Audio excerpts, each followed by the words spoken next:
एगियाचलु संगनि फिलबिसि थामजिबा कामानि साल पालायै चा साल स्रायरगनि मेला खालायजाखा चेंगिरिखा हास्तनि मन्त्री अख्रा डक्टर मानिक साहा संसाजाखा मेलार मात दाल बिदाल कानमुंचमुनि बिसिंतै मोसांजाक चेरायरग राजाखर आगलिनि लामा कलक हिमै हिमबत खालायलेखा आबनि उलो पान्दा संसामा थायो कुथुमलायै रिचामुं मोसामुं पान्दानि बिसिंतै संसाजाक पान्दानो मोसाङै दिसाजाखा असालनि पान्दानो तैनो गोबां चेरायरगनो नुगै खासरांजाक मन्त्री अख्रा बिनि कगबो नाराखा আমরা জানি সবাই যে নামই এগিয়ে চলো সংঘ মানে এগিয়ে যাওয়াই তার কাজ।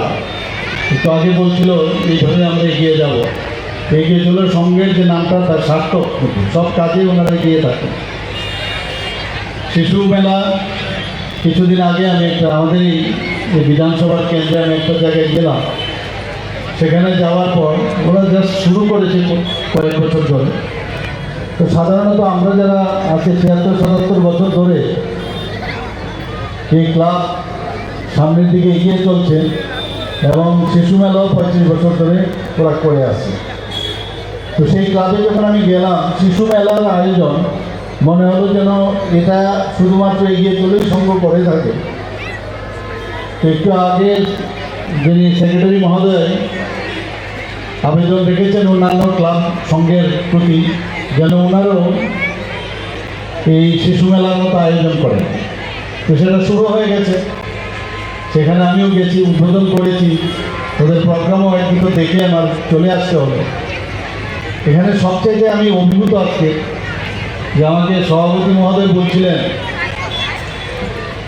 যে এত শিশু এবং অভিভাবকদের এখানে আবির্ভাব, মানে যেটা ওনারা কল্পনাও করতে পারেন। অর্থাৎ সেই দিক দিয়ে বলতে গেলে ওনারা সাকসেসফুল যে এত শিশু কচিকাচারা এখানে এসছে এবং বিভিন্ন ঢঙে বিভিন্ন সাজে ওরা আমাদের সামনে দেখা যাচ্ছে, ওয়েট করছে কখন পারফরমেন্স করবে আর ওদের পারদর্শিতা এখানে দেখাবে। নিশ্চয়ই আপনারাও দেখবেন এবং এই করে শিশু থেকে কৈশোর থেকে আমরা যৌবন এইভাবেই চলে এবং মাননীয় প্রধানমন্ত্রীজি যেটা বলে যে শো মাস্ট গো অন, চড়াই ভেটি চড়াই ভেটি চড়াই ভেটি, এটা চলতেই থাকবে, এইভাবেই সার্কেল চলতে থাকে। এবং আমি আশা করি একজন প্রকৃত যেখানে প্ল্যাটফর্ম, যেটা আমার পূর্ববর্তী বক্তা বলেছেন যে এদের জন্য এগিয়ে চলো সংঘ যেভাবে একটা প্ল্যাটফর্ম তৈরি করেছে, নাচ গান কবিতা আবৃত্তি, আমাদের যে কৃষ্টি সংস্কৃতি এবং আমাদের পরম্পরা আমাদের ঐতিহ্য, সেইগুলো ওদের কাছে যে ব্যাটন, যারা আজকে মাদের আমি দেখছি বিশেষ করে সবাই ফটো তুলছে, বাবারও পেছনে উপস্থিত আছেন, সবাই ফটো তুলছে।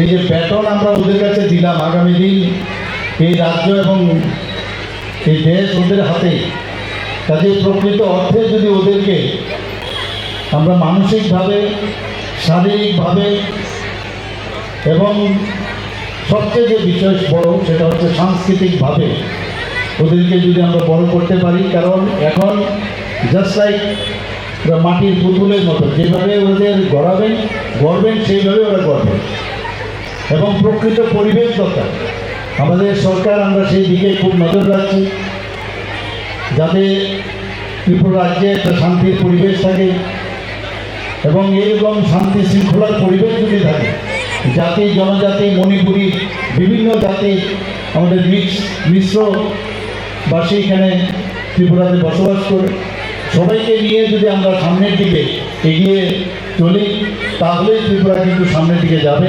এবং এগিয়ে চলো আমি যেটা বললাম সেই কাজটা করছেন, এগিয়ে নেওয়ার জন্য নিশ্চয়ই ওনারা এই কাজটা অন্যান্যদের দৃষ্টান্ত স্থাপন করেছে। আমাকে এখানে নিমন্ত্রণ করার জন্য এবং এলাকার বিধায়ক এবং মুখ্যমন্ত্রী হওয়ার সাপেক্ষে আমাকে আপনারা নিমন্ত্রণ করেছেন, এর জন্য ক্লাবের কর্তৃপক্ষকে আমি ধন্যবাদ দিতে চাই। এবং আপনারা বিভিন্ন সময়ে দুর্গাপূজা ক্লাবের ক্রিকেটই হোক ফুটবলে হোক এবং যেসব ফিলান্থ্রপিক ওয়ার্ক আপনারা নিয়মিত করেন, মানে এগিয়ে চলো সংঘ মানেই একটা টোটাল একটা কালচারাল হাবের মতো একটা স্থান সেটা, মানে আমার মনে হয়। এবং সেখানে আমি সত্যি এনাদেরকে ধন্যবাদ দেবো যে অনেক কিছু এই ক্লাবের থেকে অনেকে শেখার দরকার। বিভিন্ন সময়ে বিভিন্ন কথাবার্তা হয়, বিভিন্ন খবর আসে, এগুলো হবে, কিন্তু আমাদের দেখতে হবে সেটা বেশি দূর যেন না করায়। কোনো জায়গায় আইন শৃঙ্খলার সমস্যা যদি দাঁড়ায়, সেগুলো আমরা সম্মিলিতভাবে আমরা তার প্রতিরোধ করব। সরকার তো করবে, কিন্তু সামাজিকভাবেও সেটা করার প্রয়োজন। এবং আমি আশা করি যে আগামী দিন ত্রিপুরা রাজ্যের আগরতলা শহর হচ্ছে সেন্ট্রাল, এখান থেকেই মানে এপি সেন্টার বলা যায়, এখান থেকেই সমস্ত দূর দূরান্তে সমস্ত ত্রিপুরার জায়গায় এখান থেকে সব যাই আমরা ভালো কাজ করি, যদি আমরা ভালো কাজ করি সেই ভালো কাজটা সমস্ত লাস্ট প্রান্ত অব্দি যাবে। এটা পুকুরের মাঝখানে যদি আপনার ঢিল ছুঁড়েন, সেই ঢিলের যে তার যে তরঙ্গ আস্তে আস্তে করে পারে যায়। তো সেইভাবে আপনারা ভালো কাজ করবেন, ভালো চিন্তাভাবনা করবেন, ভালো লোকের তাদের অ্যাডভাইস নেবেন, এবং কীভাবে আগামী দিন সমাজের জন্য আপনারা আরও বেশি করে কাজ করতে পারবেন। কোনো ইনোভেটিভ আইডিয়া যদি আপনাদের থাকে সেইগুলো নিয়ে চিন্তা করবেন, লাইব্রেরি নিয়ে চিন্তা করবেন, পড়াশোনা নিয়ে চিন্তা করবেন। এই আশা রেখে আমরা সবাইকে আমি আমার শুভেচ্ছা জানিয়ে আমার বক্তব্য এখানে শেষ করছি, এবং আগাম 2024-এর ইংরেজি নববর্ষ তার শুভেচ্ছা জানিয়ে আমি আমার বক্তব্য শেষ করছি। ধন্যবাদ। আগরতলাनि सिमी प्रणबनि कक्थम बिरो रिपोर्ट खुम्पुई।